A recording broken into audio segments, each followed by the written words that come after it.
I'm London-based pro trumpeter Simon Finch, and you're most welcome to another episode of Trumpet TNT.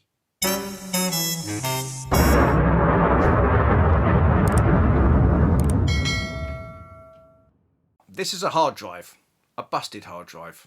Now, the video that you've just so wisely clicked upon was originally shot last winter when I was on tour in Sweden with the Johnny Cash Roadshow. Now, you can imagine how gutted I was when I got back off tour, ready to hit the edit room, only to find that the footage on this drive was irretrievable. However, yesterday a very clever chap managed to salvage all of the footage from the corrupt drive and sent it to me. So I got straight down to the business of editing it and uploading it for you, because even though my routine has moved on a bit since then, what's contained within is still very powerful and effective, and I wanted to share it with you as soon as I possibly could. So, without further ado, let's get amongst it.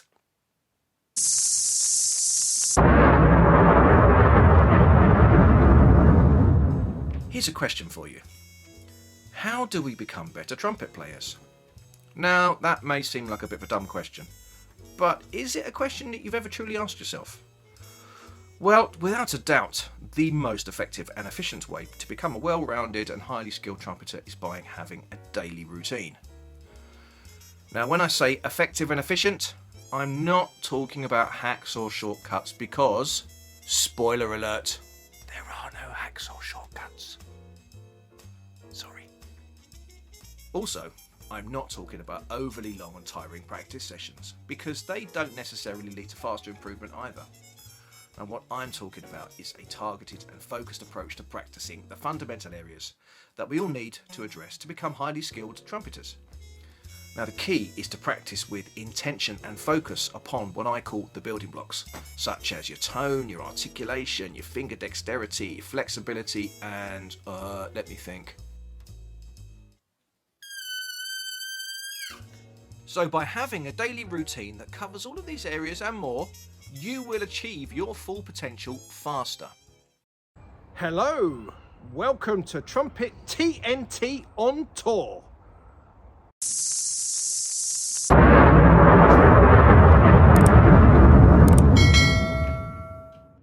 Now, please excuse the traffic noise. There's a busy road just over there, so I'll be brief. Now, before you start watching, I should explain that I had to shoot this video quite quickly for reasons that will become apparent. So I had to gloss over some of the finer detail of the routine, but rest assured I shall be addressing each aspect of the whole routine at some point in future videos. But if you have any burning questions you'd like me to answer, then pop them in the comments below. Greetings, Simon Finch here again. For those of you who don't know me, I'm a London-based pro trumpeter and have been for the last 20 odd years. I'm currently on tour in Sweden, hence the hat and the scarf, because it's absolutely freezing out there. I'm going to talk to you today a bit about how to keep your chops in shape whilst on the road. So here I am backstage. The rest of the band haven't arrived yet for sound check.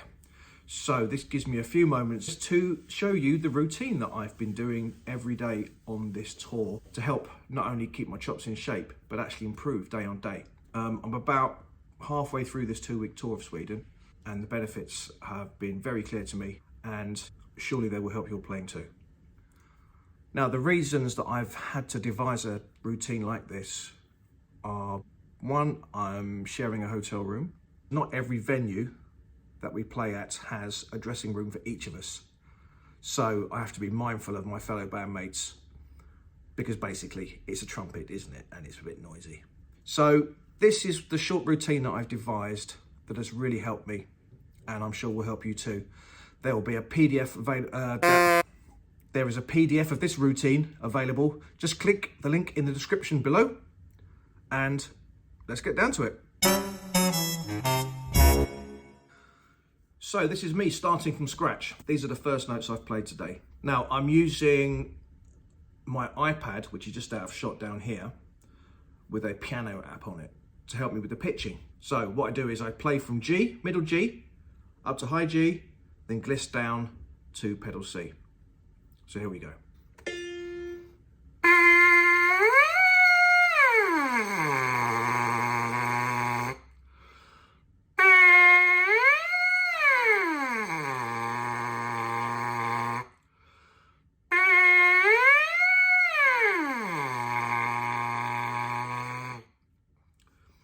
Now I'm holding the mouthpiece in a very specific way. I'm holding the mouthpiece in my left hand, which is my weaker hand. I'm holding it between my thumb and first finger, quite lightly, not using too much pressure, because we don't want this kind of thing, because that would just cut off the blood supply. So I'll do this a couple more times.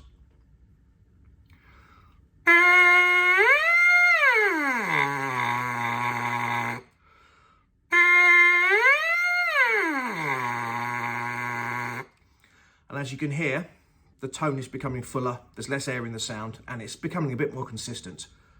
Now, the next thing I do is another short mouthpiece routine. So I start on C, using the keyboard again to get the pitch. Mouthpiece between thumb and first finger.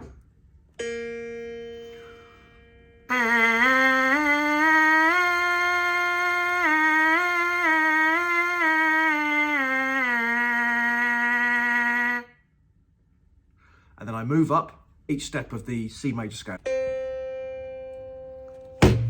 Oh, that was the iPad hitting the floor.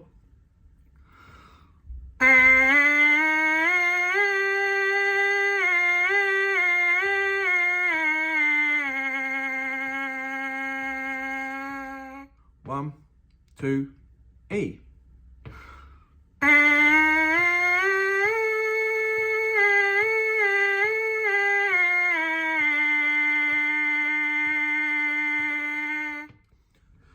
Now, as you progress up the major scale, you should find your tone becomes much fuller, with less air in the sound, and you have a much more stable pitch.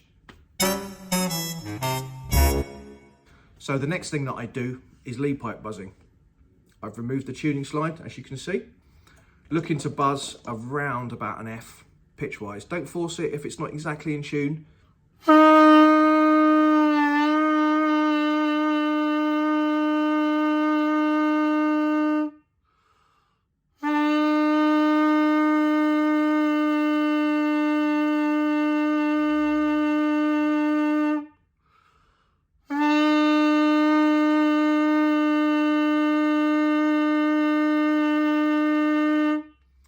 Once I've found the F and it feels open and resonant with that kind of reedy nasal tone, the sort of sound that you hear when a saxophonist puts a mouthpiece on the crook of his saxophone but without the main body and blows. That's the kind of sound you're looking for. Do that a few times till it feels comfortable, and then I bend from F down to C.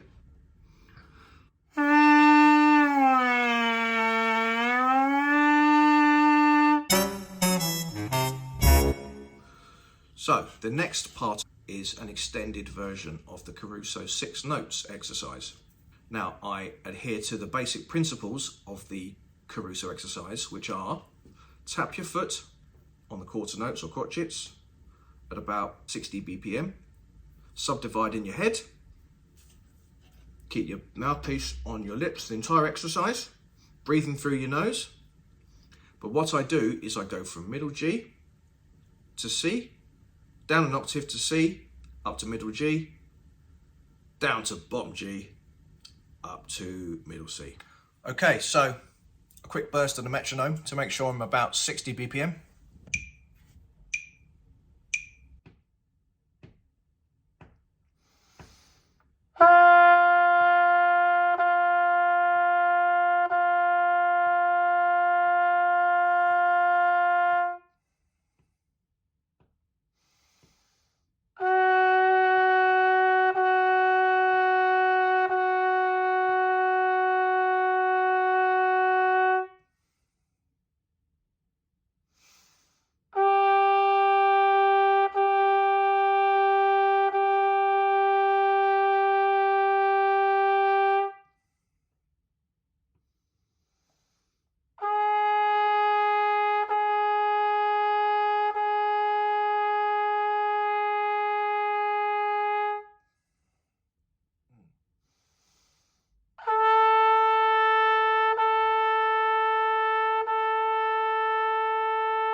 So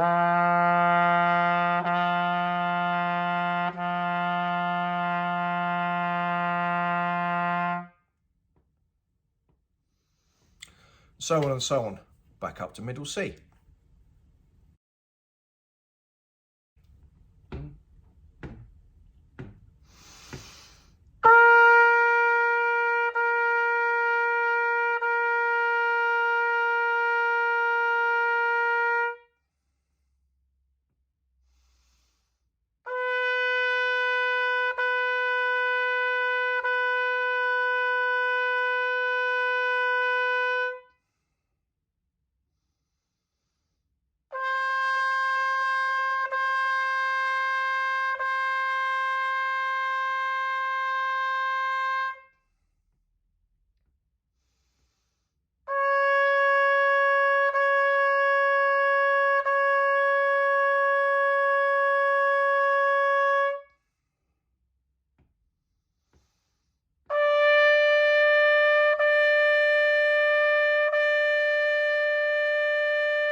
Right, I've got to be quick.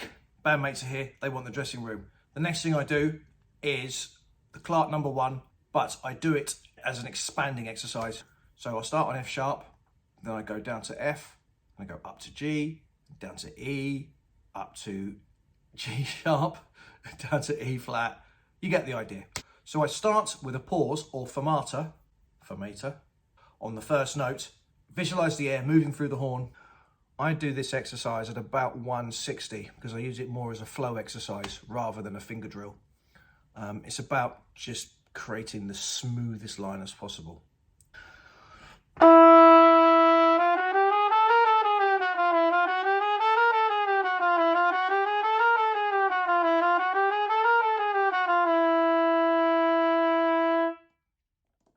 Down to F.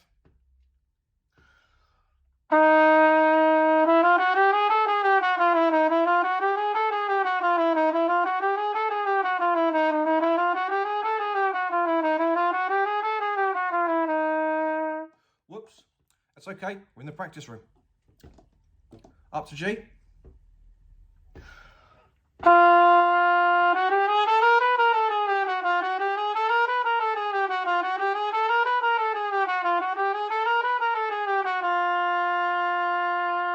You're looking for smoothness and evenness, not speed. You don't need to play it louder than MF either.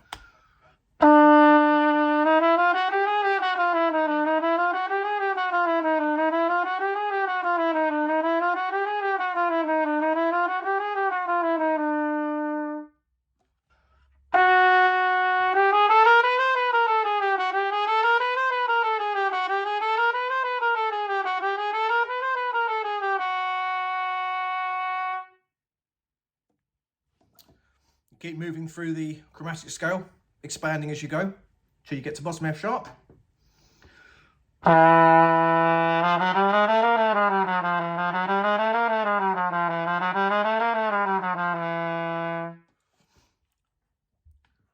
And the next and final one will be F sharp, up to top C. And the final one will be F sharp.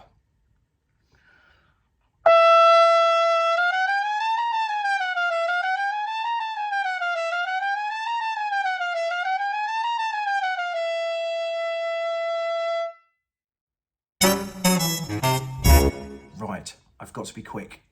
I've just had a knock on the door telling me 5 minutes to sound check. So I finish the routine, usually with the most strenuous of the exercises, Caruso seconds. So you know the rules. Breathe through the nose, breath attack on the first note, tap your foot in time.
Okay, when you cannot go any further without too much strain, stop there, rest at least 30 seconds before either moving on to warm down pedals, which I will do in a moment, or you can continue where you left off.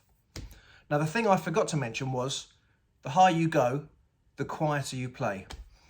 It helps your slotting of the high notes than just forcing air and kind of trying to...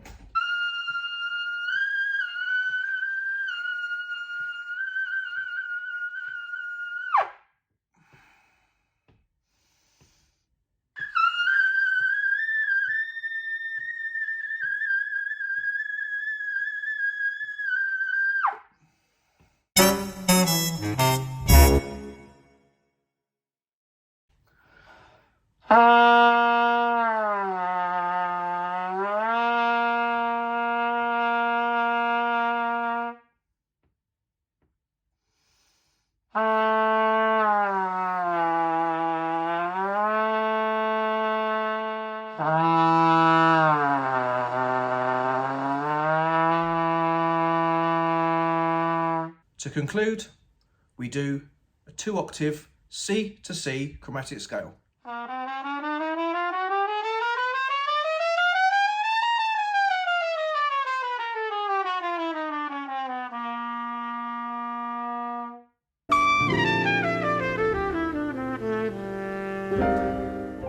I can hear knocking on the door.